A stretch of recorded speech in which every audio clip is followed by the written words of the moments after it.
B'siyata d'shmaya, we're going to learn Shabbos Daf Kuf Mem Vov. We're going to start at the Mishnah, approximately a quarter of the way down from the Omid. Says the Mishnah, Shoiver Odom es hachovis lechoil himeno groi grois ubilvad shelo yiskavein lasois kli. In the next sugya, we're going to learn a number of rules. Number one, anything that you're doing to break, mekalkel, destruction, is not a melacha on Shabbos. However, when you're fixing, perfecting, when you're creating, finishing, those are all things which are also on Shabbos. So when you have a barrel and the contents are locked inside because the barrel has been blocked up with a stopper, with a plug, or for whatever other reason, and you want to make an entrance hole, you want to get into the contents of the barrel, if you break the barrel, if you smash a hole into the side of it, then that's called mekalkel. However, if you have an intention to beautify, to perfect, to add to the barrel, for example, if you make a neat round hole in the barrel in order to make a new opening, adding a new opening actually fixes the barrel, actually enhances the barrel, and that will be a problem of being masakin or fixing on Shabbos. So over here, if a person has a barrel full of dried figs, he wants to get into them, he can break, that's the term of the Mishnah, shoiver, he can break into the barrel, because breaking is not a melacha, but uvilvad shelo yiskavein lasois kli. You have to make sure that you're not trying to enhance the barrel by making a very nice round symmetrical opening. That's one halacha. Another halacha, ve'ein noikvin magufo shel chovis. If you have a barrel, the barrel has a plug at the top of it, it's stopped up, and now you want to make a hole into it, you're not allowed to break a hole, you're not allowed to make a hole into the stopper, because that's creating a new opening. Making a new opening will be also on Shabbos. You're not breaking the barrel, you're making a new opening. And that's a problem. Divi Rabbi Yehuda. According to Rabbi Yehuda, the Chachomim matirin, the Chachomim say one is allowed to make an opening into the plug, into the stopper of the barrel. V'lo yikavenu mitzido. However, even according to the Chachomim, one's not allowed to make a hole into the sides. And we're going to see in the Gemara exactly what the argument here is, what the cases are. Next halacha in the Mishnah. Ve'im hoiso nukuva. If you have a barrel that has a hole in it, and you want to block up the hole, lo yitein oleh shava, you're not allowed to put wax in or onto the hole, mipnei shu memareach, because you're smoothing the wax, and smoothing is a tolda of memachik, which is smoothing hides, which is one of the lamates melachis. Continues the Mishnah, Omer Rabbi Yehuda, ma'aseh bo lifnei Rabbi Yochanan ben Zakkai ba'arov. We've seen this before. Rabbi Yochanan ben Zakkai lived in a place called Arov for a number of years, and the story came to him when he was in that place where somebody blocked up a hole with wax. V'omar, and he said, Chosheshani loy michatos, I'm afraid that he's going to be chayav v'chatos. He did one of the lamates melachos. Says the Gemara, Omar Reb Oishia.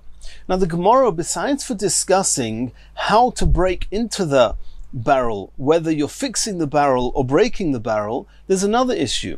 What tool are you using to make a hole and to get into the barrel? If you would use a sword or a big knife, which the primary use of this sword is not to break your way into a barrel, are you allowed to pick up and use such a sword, such a knife, to make a hole in the barrel? And this is a machlokes we've seen previously. There's the opinion of Reb Nechemya. Reb Nechemya says you're only ever allowed to move anything, any utensil on Shabbos, only with the intentions of using it for something that its primary use is for. Even a talis, a cloak, you're only allowed to use it, even though it shouldn't be muktzah. Reb Nechemya says you're only allowed to move it in order to use it to wear, as one would a cloak. A spoon. You're only allowed to move a spoon in order to use it as a spoon, not to use it for anything else. That's the halacha of Reb Nechemya.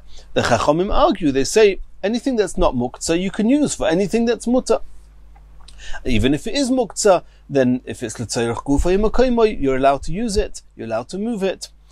So what's going on here? So Reb Oishia said, Leishanu elodrusos. The Brises, the Mishnah is talking about the grey grace, and these grey grace, these figs, these dried figs, are pressed together. In order to actually, once you get to the figs, to be able to eat them, you have to cut pieces away from them because they've been pressed into a big cake. And therefore you're allowed to, since you're going to be using the knife to cut the figs, you have the knife in your hand anyway. For the figs, you're then allowed to use that knife to break the barrel open. Aval mefurodos. If the figs are all separated and you don't need the knife to actually cut the figs, then you're not allowed to use this knife to break into the barrel. Asks the Gemara, you're not allowed to use a knife to break into a barrel, even if you don't need to use the knife to cut the cake of the figs. The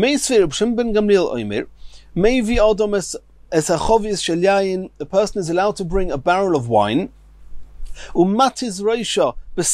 and you can sever the top, the head of the barrel with a sword. And there's no problem of making a kli. You're destroying the barrel. You're breaking a hole into it. You're not making a nice new opening. And you're allowed to use a sword for that. You can put it in front of the guests on Shabbos, and there's no issue of meleches Shabbos. So you see from there, even though you don't need to cut the wine is not cuttable. You don't need to use this sword for anything other than breaking into the barrel. And you see you're allowed to do it, says Reb Shimon ben Gamliel. So why does Reb Oishia say in our Mishnah that you're only allowed to use this sword or this knife in the event that you also need it to cut the figs? Says the Gemara, Hahi Rabbanon. Masnisin Reb Nechemya. We know it's a machlokas, the Rabbanon and Reb Nechemya. So Shimon ben Gamliel is following the Chachomim who say that you're allowed to use the sword since the sword is not really muktzah. And even if it were muktzah, you're allowed to use it to do something mutter on Shabbos, like breaking into the barrel. And our Mishnah is following Reb Nechemya that says you're not allowed to move anything on Shabbos unless you're using it for its primary use. Asks the Gemara, what's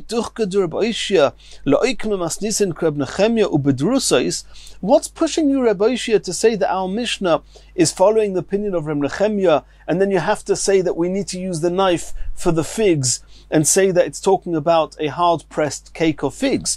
Say the Mishnah is following the Rabbanon, and then it can be talking about even figs that are separated, that are loose. Omar Rava, Masnisin Koshisa. There's something that was bothering Broishia in the Mishnah. My area the Tanya grey grace. Why did the Mishnah single out grey grace, which are these dried figs? Why didn't you just say, Lisni Paris? Say you have a barrel of fruits, of produce, and you want to break into it. You can break into it. Why have you singled out the grey grace? It seems the Mishnah is coming to tell us that you're only allowed to break into the barrel because the contents in the barrel need to use that knife, and that's the grey grace, that's the dried figs. So the Mishnah lends itself to being the opinion of Reb Nechemya, and that's why Reb Oishia explained it that way. And now we're going to find another set of brises that seem to be arguing with each other, and again the Gemara is going to say that if one is the Rabbanon and one is Reb Nechemya, then we'll understand. Tanu Yechad, in one brisa we learned, Choislois shel grey grace v'shel tmorim. If you had a basket made of leaves, and typically one would seal the mouth of these baskets with some cover that would be tied with a rope. And these baskets contained grey grace, the dried figs or dates. And now you want to open them on Shabbos. You want to get to the figs or the dates on Shabbos. So the Brisa says, Matir, you're allowed to untie using your hands. You can untie the knot. Obviously, we're talking about a type of knot that there's no issue of matir. It's obviously a very temporary type of knot. Umafkia, you can unravel the rope using a utensil, using some type of a tool. V'choiteich, and you can cut the rope also using some type of a tool. In another brisa it says, Matir, you can untie it using your hand. You're not allowed to use a tool to unravel or to cut the rope, to cut the tie. So it seems to be contradicting each other. Says the Gemara, Lo kashya, ha Rabbanon, ha Reb Nechemya. According to the Rabbanon, you're allowed to use a utensil, even though the knife is not typically used to unravel a rope or to cut this rope, but you're allowed to use it since it's mutter to do it. I'm allowed to cut this rope in order to get to the contents of the basket. However, according to Reb Nechemya, he says you're only ever allowed to use the tools for what they were originally designated for, and it's not to use it to cut this rope, and therefore, according to Reb Nechemya, that's the second brisa, you're not allowed to use these tools, and the only options you have available is to, with your bare hands, to untie the knot. Where's this Reb Nechemya and Rabbanon? The Tanya. Reb Nechemya oimer, afilu tarvad, even a spoon, afilu talis, and even a cloak, afilu sakin, or a knife. And these are things that are not typically considered muktzah.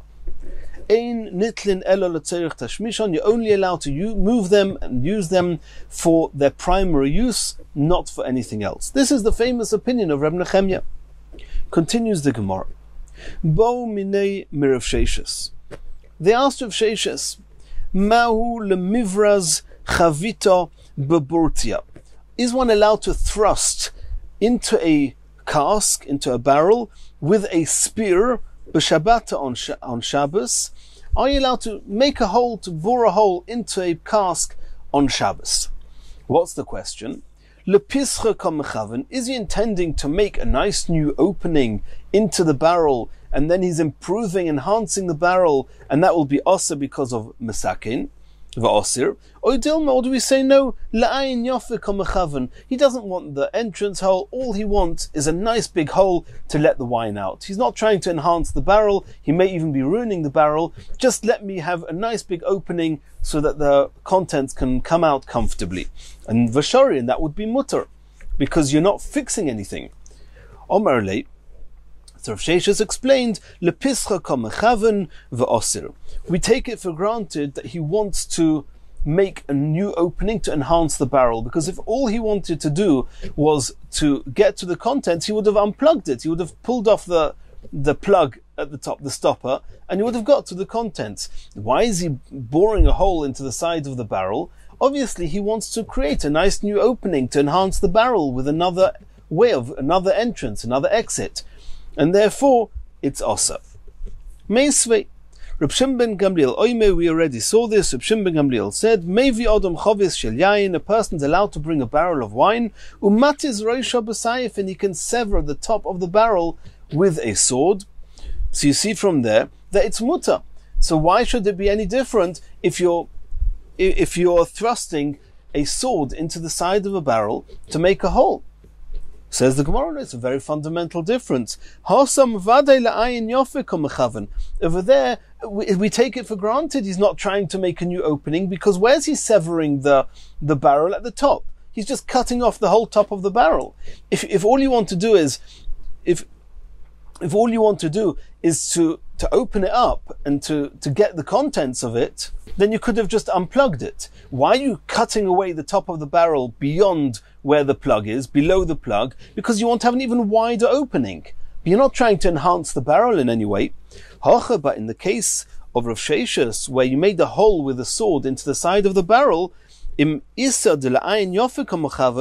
all you want is to have easy access to the contents, why don't you just remove the plug, remove the stopper, and you'll be able to get into the contents? From the fact that you're boring a hole into the side, it seems that you want to enhance the barrel by adding another faucet, another tap, another opening, and therefore it's osir on Shabbos. Continues the Gemara. We saw in the Mishnah, we saw a machlokes Reb Yehuda and the Chachamim. Are you allowed to perforate? Are you allowed to make a hole into the stopper, the megupa, the plug at the top of the barrel? Are you allowed to make a hole into it? Reb Yehuda says that you're not allowed to. The Chachamim says you are allowed to. And then the Mishnah adds in 3 words: V'lo yikaveno mitzida. But you're not allowed to make a hole on the side. So, just reading it, it would lend itself to be explained as follows: that Rav Yehuda says it's osir altogether. The Chachamim say it's mutter to do it not on the side, And v'lo yikavenu mitzido means that the Chachomim say, even though it's mutter to make the hole, but not if it's on the side. And then it would be read as if the lo yikavenu mitzido is a disclaimer or limitation to the matirin of the Chachomim. But that's not going to be so clear that that's how to read the Mishnah. Let's see the Gemara inside. Omar Rav Huna, it's going to be Machloikas Rav Huna and Rav Chizda. Rav Huna says Machloikas lemala. As we said, the Machloikas is, are you allowed to make a hole at the top of the stopper? So according to Rabbi Yehuda, you're not allowed to, because you're making a new hole. Making a new hole is always a problem. The Chachomim say you're allowed to, because it's not a normal way to make an opening in a barrel. Normally you want to make an opening, you lift up, you remove the plug. To make a hole in the plug is not a usual way of doing it, and therefore the Chachomim say you're allowed to do it. Aval minatzad, but making a hole on the side of the plug, of this magupa, divrei hakil asur, then even according to the Chachomim, it's going to be asur. V'hainu diktoni, and that's what the Mishnah means, lo yikavenu mitzido, that the Chachomim who allow you to make a hole at the top, they do not allow you to make a hole on the side. And the reason that it should be asur to do it on the side is because at the top, it's very uncommon to make a hole at the top. You want to open up the top, open the plug. However, on the side, sometimes people would bore a hole into the side of this magupa, because that way you have a nice opening, you can pour out the contents, but you're not risking the dust and other debris falling into the barrel. If you just open the top, then the elements, the insects, the dust can fall into the barrel.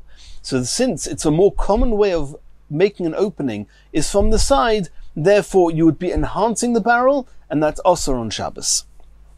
That's how we understand Rav Huna. Rav Chizda Omar, Rav Chizda explains the Mishnah very, very differently. He says, Machloikas min hatzad. The Machloikas between Rabbi Yehuda and the Chachomim is making a hole on the side. According to Rabbi Yehuda, you're not allowed to make the hole on the side. According to the Chachomim, you are allowed to make a hole even on the side. Avar al Gaba, but regarding making a hole at the top, divrei hakil mutter. Everybody, even the Chachomim, say that it's unusual to make a hole at the top, and therefore you're allowed to do it on Shabbos. What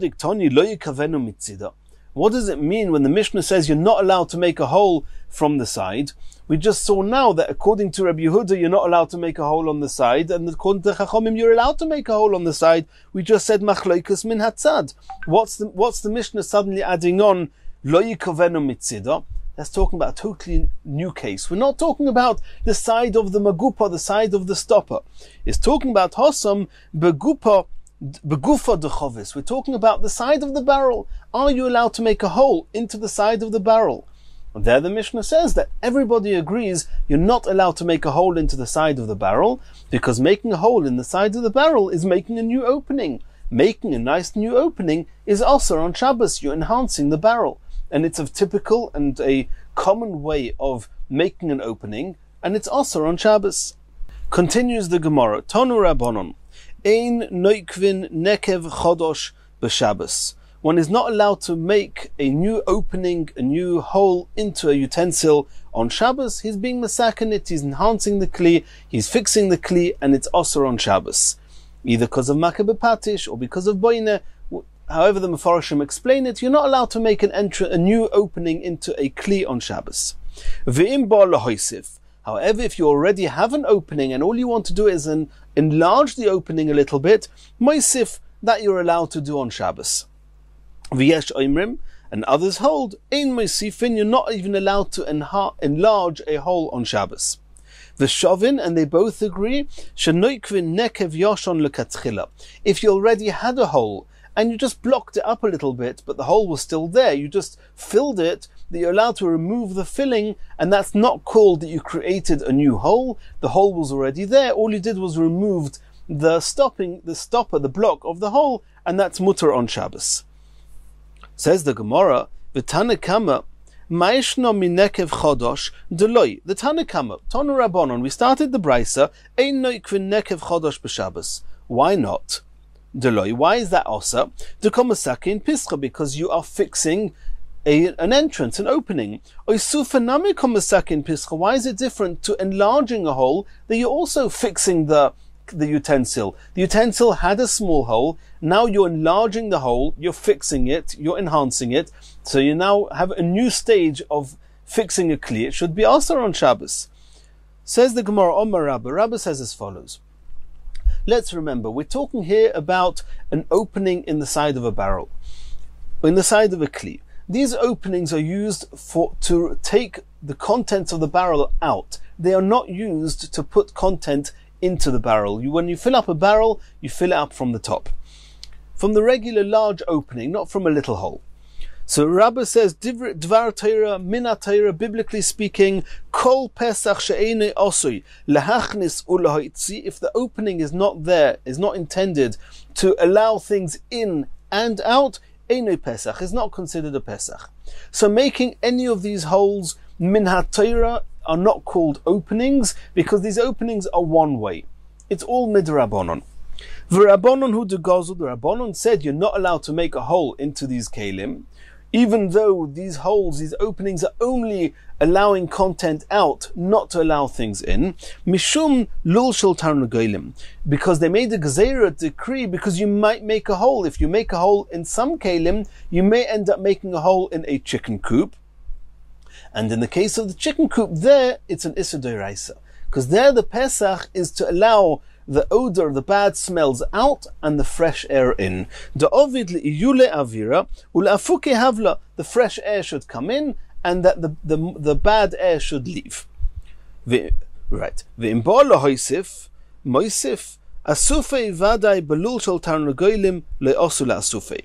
Regarding making a hole, we understand.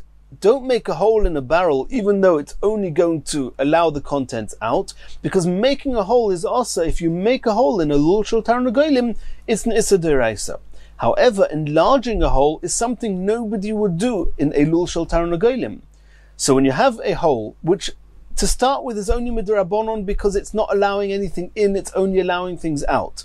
And the only reason that it's also to do it is because of a gzeira of lul shel tarnagolim. Lul shel tarnagolim, nobody ever enlarges the hole, as we'll see in a moment. Therefore, to enlarge such a hole, an opening, which lekatchila is only there to allow things out, not in, the Rabbanon did not make a gzeira. V'imbo lahoisif moisif.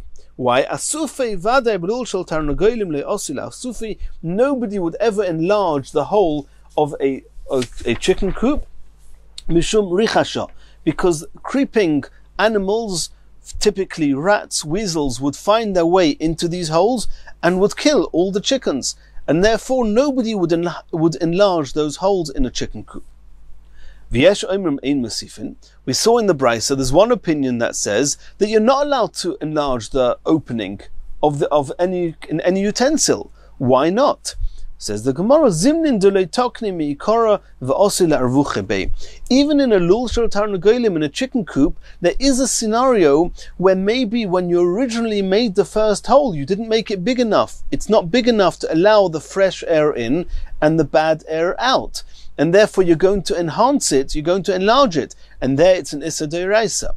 And since it could happen, even with a chicken coop, that you'll enlarge the hole a little bit, therefore, according to the Yesh Omrim, we made a decree that in any utensil, you're not allowed to enlarge the opening. Darash of Nachman, Mishum B'Yechnon, Alocha ki Yesh Omrim, the Alocha is like the Yesh Omrim, you're not allowed to make a new opening, and you're not even allowed to enlarge an existing opening in any utensil on Shabbos. Continues the Gemara. V'shovin shenoikvin nekev yoshon lekatchila. We saw in that Brisa, at the end of Amud Aleph, that both opinions agree that if you had a hole and it was just blocked up, that you're allowed to remove the block and reopen the hole. Says the Gemara, Omer Rav Yehuda Mashmuel, Lo yishonu elo b'mokim ha'osui l'shamir. That's only if the hole initially was in a place that when you blocked it up, the reason you blocked it up was just in order to preserve the odor inside the barrel. Aval lechazek, but if the hole was in a place, was blocked up in a place where you needed a very strong blocking, where it was to strengthen the barrel, in that case it's also because there the closing, the seal, becomes an integral part of the barrel. It becomes a very, very solid and tight seal, And to reopen that type of seal is considered like opening a new opening in the barrel, and that's also.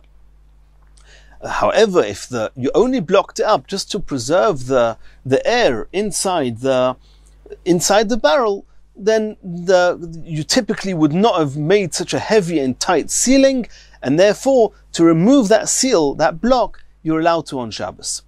How would we know? What tells us if the hole was blocked just in order to keep the odor in, or whether it was blocked in order to strengthen the barrel? Omer of Chizda, L'maylo min hayayin zeu l'shamir. If the hole originally was above the level of the wine, then we can assume that there you just blocked it up in order to keep the air inside the barrel. L'mato min hayayin, but if it's below the level of the wine, which means the pressure of the wine is on the sides of the barrel, then zeu lechazik, we can assume that there you made a very tight seal so that the wine should not leak out, and therefore below the level of the wine, you're not allowed to reopen that hole on Shabbos. That's the opinion of Rav Chizda. Rava argues and says no. L'mato min hayayin nami zeu l'shamir.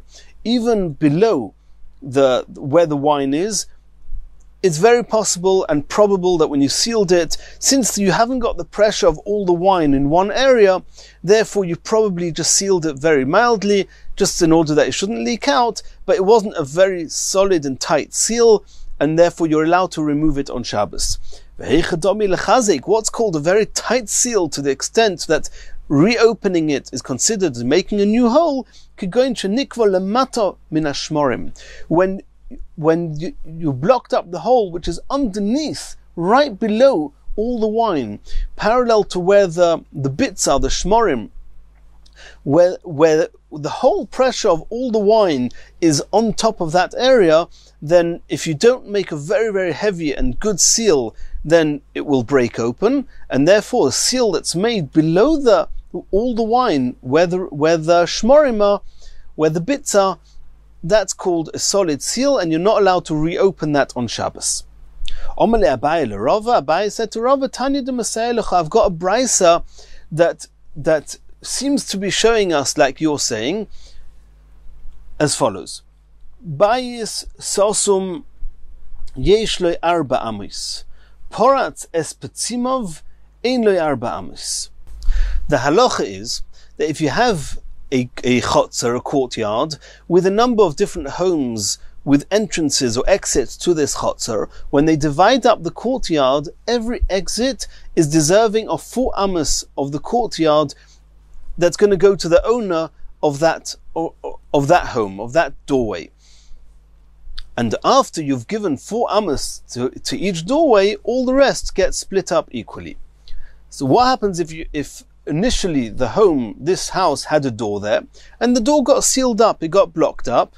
So it says here, Bayis sosum, if you've sealed up the hole, nonetheless, yesh le arba amos, since there was a doorway there, even though it's blocked up, you're still deserving of those 4 amos.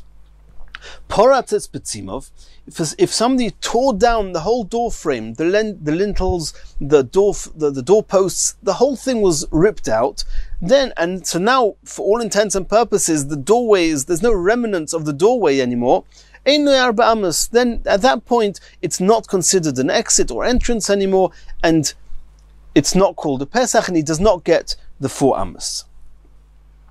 Another halacha, Bayis sosum eino mitame kol svivov. There's a halacha that a home with a dead person in, then all the way around the home is not tomei.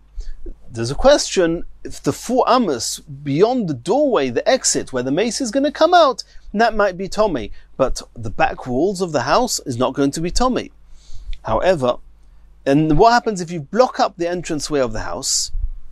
Nonetheless, it's still considered an opening, and a home with an opening all the way around the house, not adjacent to the openings, are not tomei. Porat etzpetzimov, but if you rip down the whole entranceway, the whole door frame, and everything that resembled the doorway, you rip that down completely, and it's sealed up, Now, for all intents and purposes, this home has no exit or entrance. So now we consider the home as being a grave. And the halacha is that all the way around the grave, 4 amas, is tomei. Poratzet betzimov, if you tore down the doorway, metame kol svivov, then all the way around the home is considered like around the grave and is tomei. So from this brisa, from these halachas, we see that not every seal is the same as every other seal. There's a seal with an S, a seal of an opening where it's still considered somewhat an opening, and then when you've removed the whole door frame, then it's sealed to the extent that it's not considered an opening bichlal anymore, and that is proof to what we saw before. And the Gemara says it's proof to Rava. The Achronim ask, why is it a proof to Rava? It's not necessary. It could be a proof to Rav Chizda as well. But what we saw before, that with a barrel also, there's a type of seal, a type of closure, which is not really considered as if the opening is totally gone, and therefore you can remove it on Shabbos. And then there's a seal which is even more permanent, which we said was lechazek, and there it's as if the opening was never opened, and reopening it is like making a new hole, and that's also on Shabbos. And the Achronim ask why Abaya said it's a raya to Rava more than to Rav Chizda. Continues the Gemara. And this is an unrelated halacha. Guvsa. If somebody he has a hole already opened in the barrel, and he wants to put into it a reed, or he wants to make a type of a faucet, a type of a tap, where he's going to put a hollow reed into the hole in order to allow the contents to flow out in a particular direction or particular way. Rav says you're not allowed to make this faucet, this tap. Shmuel says it's mutar. So the Gemara explains, Mechateich, to cut the reed, lekatchila, everyone agrees you're not allowed to cut a reed on Shabbos. It might be one of the lamates melachas, cutting from something that's connected to the ground. A haduri, if the tap was already there and it came out, you just want to put it back in, everyone agrees it's going to be mutter, because you're not doing anything new. There's nothing wrong with putting it back in. Ki pligi, what's the argument? When it's already been cut, it's not attached to the ground anymore. It's been cut, but it hasn't yet been trimmed. You haven't checked to make sure it's got a perfect fit. Man de osar, Rav, who says it's osar, gozrin on dilma osi lemichtach lekatchila. He says that since it hasn't been trimmed, if we're going to allow you to put it in now, you may end up trimming it, you may end up cutting a new tap, and therefore it's osar. And Shmuel says we're not concerned about that. Since it's already been cut off the ground, you're allowed to insert it into the barrel on Shabbos. Says the Gemara Ketanoi, this happens to be a machloikas tanoim. Ein choitchin shveiferes b'yontiv, one is not allowed to cut a tube on yontiv in order to put into a hole in a barrel to serve as a tap, as a faucet. V'ein tzarech leima b'Shabbos, and of course on Shabbos it's also asa. Nofla, if it was already cut and already in the barrel and it fell out, you're allowed to put it back in position on Shabbos, and even more so on Yom Tov, where the halachas are all more lenient than Shabbos. Rabbi Yeshaya was more lenient. We have to know what that means. More lenient than who? Says the Gemara, Rabbi Yeshaya ahai. On what is Rabbi Yeshaya going on? Ilei mareisha. Is he talking about the first halacha, about cutting the tube? And that the Tanakamas say you're not allowed to cut a tube and Rabbi Yeshaya is mekel? How can that be? Ilei mareisha hakam masakin mone, he's fixing a utensil. He's creating a tube which is going to serve as a faucet. Of course that's asa. Elo aseifa. It must be he's talking about the second halacha. What was the second halacha? That if it fell out, the Tanakama say one's allowed to put it back in. Tanakama nami mishra kashari. The Tanakama also allow you to put it back in. What does it mean, Rabbi Yeshaya mekel? Rabbi Yeshaya is more lenient. How can you be more lenient than the Tanakama, the Chachomim, who also say you can put the faucet back in? Elo dechaticha v'loy mesakno ikabenayu. We're talking about where this tube has already been cut before Shabbos or Yom Tov. It just hasn't been fixed into the barrel yet, and we don't know, is it going to fit perfectly or not. Mar sovar gozrinon, umar sovar le gozrinon. The Tanakhama say that's osa. Only if it was already in and it fell out, then it's mutter. Otherwise, it's osa. And that's going to be, like we saw before, in the case that Rav says it's osa. Umar sovar le gozrinon, Rabbi Yeshaya is makel, and said as long as this tube has been cut before Shabbos or Yom Tov, you're allowed to put it in, and we're not geyser, we're not concerned that you're going to come and do a malacha that you're not allowed to do on Shabbos. And that is similar to what Shmuel said before, that this guvosa, this tap, Shmuel says you're allowed to put it in. Continues the Gemara, Dorash of Shisha Breder of Idi Mishmeder of Yechanon, Halacha Rabbi Yeshaya. The halacha is like Rabbi Yeshaya, that once the faucet has been cut, you're allowed to position it, even though it's never been inserted into the barrel before. You're allowed to do it. We're not concerned you're going to do a malacha on Shabbos. Continues the Gemara. We saw in the Mishnah says that if you had already a hole, you're not, and you want to block it up on Shabbos, you're not allowed to put wax into the hole, because it's smoothing, and that's a tolda of memachik, smoothing hides, and is one of the 39 melachas. Says the Gemara, Mishcha, what about a very thick type of oil, whose texture is not like wax? You cannot do memachik, you cannot smooth with this type of oil, but its texture is quite similar to wax. So are we going to say that because it cannot be smoothed, you're allowed to use it on Shabbos and Yom Tov? Or do we say no, since its texture is similar to wax, we're going to make a gzeira and say you're not allowed to use it to fill up a hole? Says the Gemara, Rav Osar Shmuel Shori. Rav was Machmir, Shmuel was Mekel. Manda Osar, Rav, who says it's also Gozrin on Mishum Shava. He says you may get confused with a similar texture called wax, where in wax there's an Issa Daraisa if you do it, of Mamachik. Shmuel says we're not concerned, since this oil is not a type of texture that you can do smoothing with, you're allowed to use it on Shabbos. Omar Leir of Shmuel bar of Chonol of Yosef, Beferish Omar Talon Mishmei Derav Mishcha Shari. You just quoted Rav. The sugya started with Rav saying it's Asa. Rav Shmuel bar Chono said to Rav Yosef that you told us in the name of Rav that is mutter. Like we saw in the name of Shmuel, that there's no gezerah, and you're allowed to use this oil to block up a hole on Shabbos. Continues the Gemara. Omar Tovos Rishba. Tovos, the one who used to spread out nets, that means he was a hunter, and his name was Tovos.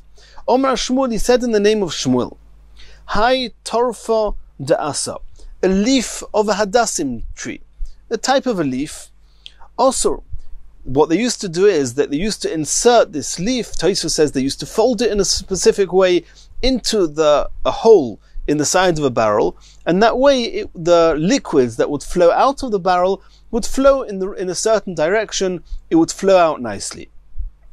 So he said in the name of Shmuel, also you're not allowed to insert this leaf into the barrel on Shabbos. According to Tosfos, you're not allowed to fold this leaf into position on Shabbos. Maitam, why not?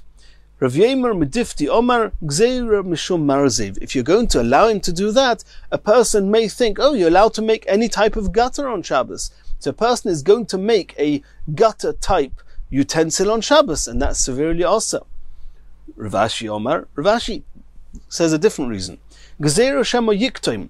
If you're allowed to, we're going to allow you to use these leaves to make a type of a gutter if from the barrel, then you may come to pluck these leaves on Shabbos. You're not allowed to pluck these leaves on Shabbos. It's severely also. What's the difference between the reason of Rabbi Yemer Midifti, who says the problem is the gzeira is you may come to create a clear utensil which is a gutter, or Rav Ashi's reason that says you may come to pluck some leaves? What's the halachic ramification between these two reasons? If you have lots of other leaves that are already plucked and available, then according to the first reason, that if you allow him to make this type of gutter exit from the barrel, you may end up making a utensil which has the form and the job of a gutter. That will be also. However, according to Rav Ashi, who says the whole reason is you may pluck some leaves. If you have a whole stock of plucked leaves, there's no risk of cutting any more leaves, it will be mutter. That's one way of understanding this. There's different gersois here, it's complicated, but this is a most straightforward way, and it works with Rashi. Continues the Gemara. Another seemingly unrelated halacha. Bei sadya, a felt type of padding that typically was used to lie on, as a cushion, as a pillow, as a sheet. It was used to lie on. It was not used regularly as clothing. But as with any material, you can wrap it around yourself and use it as a cloak. So Bei Sadya, Rav Osar. Rav says you're not allowed to take it through a Reshus Harabim as a cloak. If you want to have this material some other place, maybe for bedding or whatever it is, and you're going to say, I'm not allowed to carry in Reshus Harabim, so I'll wear it, I'll wrap it around me like a cloak. Rav says you're not allowed to do that. Or Shmuel Shori, Barakin. Shmuel says you're allowed to do it. There's machlekes, and Shmuel says, since you're wrapping it around like a cloth, it's mutter. So the Gemara says, Barakin, if this felt is very soft, even Rav would agree that people would often wrap themselves with these soft felt materials, and it's mutter. It doesn't look like it's a burden that you're carrying in a Reshus Harabim. It looks like you're warming yourself up. You've wrapped yourself up in this felt, and that's allowed. Bekoshin, if it's the very stiff felt that no normal person would wrap themselves around with, everybody agrees that it's asa because it looks like you're carrying in Reshus Harabim. Ki pligi, what's the machlekes? B'mitzi, if it's an intermediate type of texture, it's not very soft and it's not very stiff. Manda osar, Rav that we assume holds that it's osar. Merze kamasu, he says it looks like a burden, it looks like you're carrying, it's osar. Or Manda shori, the one that says it's mutter, Shmuel, le merze kamasu, he says no, it doesn't look like you're carrying, it's not the real stiff material, and therefore you're allowed to carry it this way in the Reshus Harabim. And now the Gemara is saying, V'hod Rav, this that you quoted Rav, and you assume that Rav says that it's osa to go with this intermediate type of felt material in Reshus Harabim, the truth is it's not true. Rav also says it's mutter. And the reason you thought it was osa is because you misunderstood something that happened. Lav befirish itma, Rav didn't say it was osa, elo michlol itma. You just misunderstood a certain scenario and you thought it's because Rav says it's osa. What happened? The Rav iklelahu asra. Rav came to some place. There was no room for him, no room for the Talmidim in this place. And Nofik Yosef Bekarmelis, he went out to Karmelis. A Karmelis is an open area. Biblically speaking, it does not have the status of a public domain. The Rabbanon says, since it's a very large open area, it has the same halachas as a Reshus Harabim. You're not allowed to carry there 4 amos. So he was sitting on the floor and learning with his Talmidim, and they felt sorry for him. They wanted him to sit on something soft. So Aisule Beisadya, they brought him this felt material. They wrapped it around themselves, and obviously the Gemara knows it was this intermediate type of felt material. They wrapped it around themselves, and they came and brought it to Rav in the Karmelis. Lo Yosef, and Rav refused to sit on it. So Mandachaza, somebody who saw what Rav was doing and wasn't prepared to sit on it, Sovar Mishum de Beisadya Asa, he assumed it's because he held that you're not allowed to wrap such material around you, and therefore you were not allowed to bring it here, and therefore I'm not sitting on it.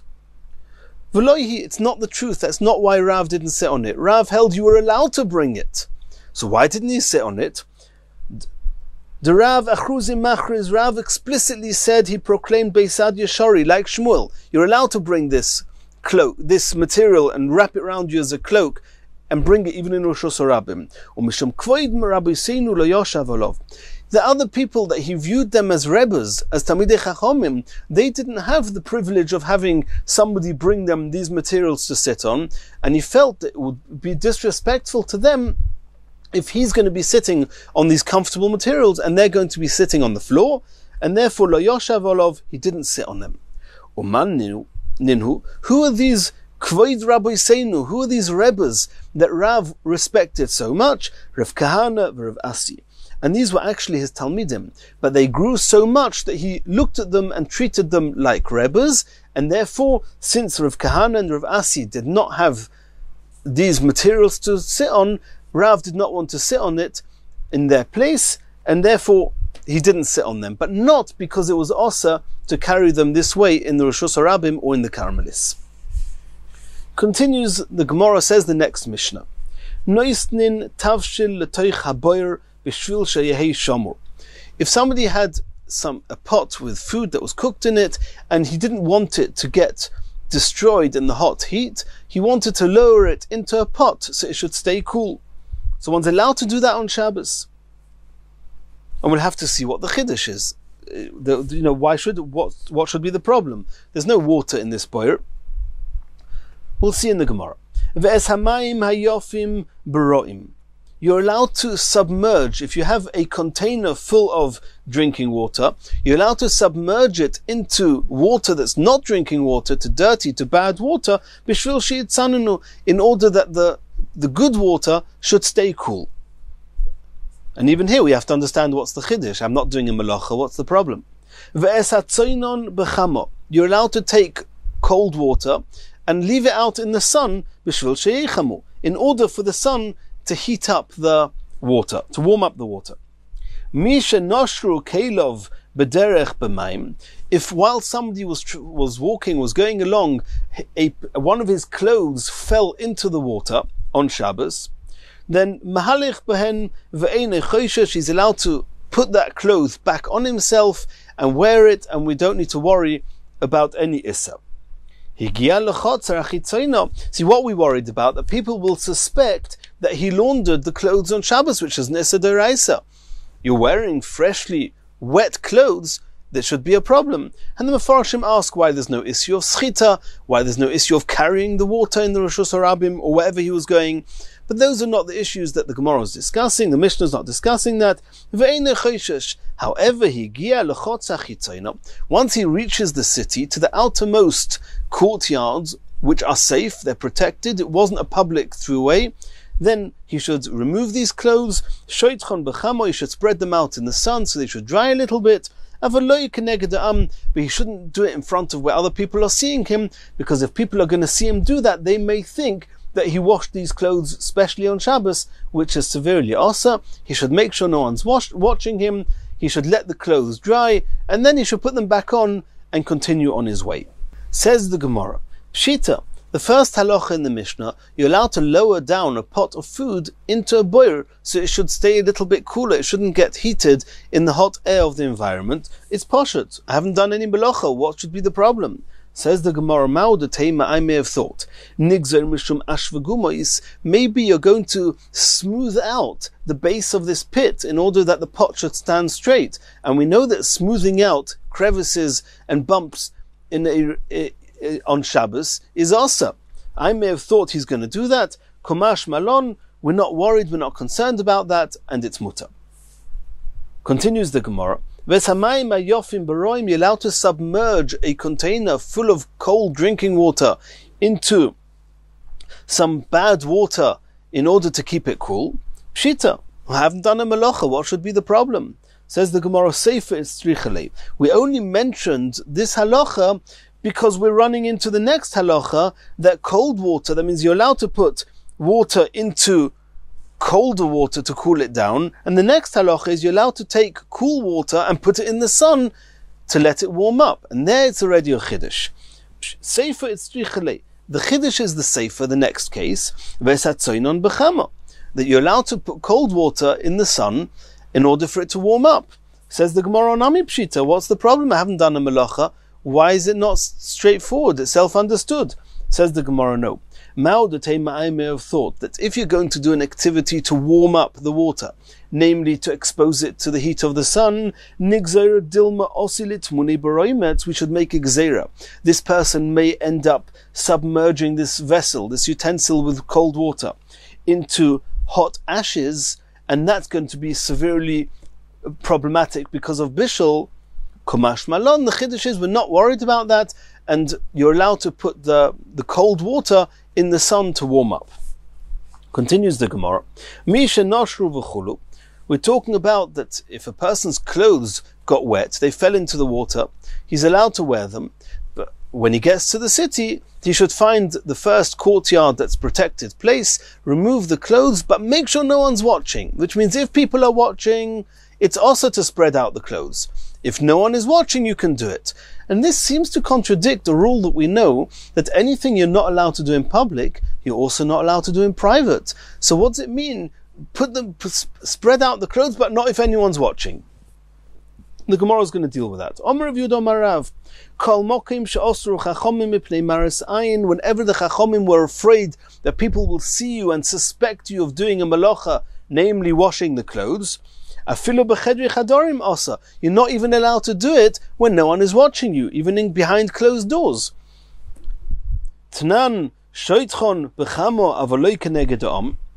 And this seems to be what Rav said is arguing with our Mishnah that says you're allowed to spread out the clothes, but make sure nobody sees you. Says the Gemara Tanoihi. It's actually a machlokas Tanoim. The Tanya Shoitchon b'chamo avaloy keneged ha'am. The Tanakhama say that, like it says in our Mishnah, you can spread them out if nobody is seeing. If people are seeing, you should not do it.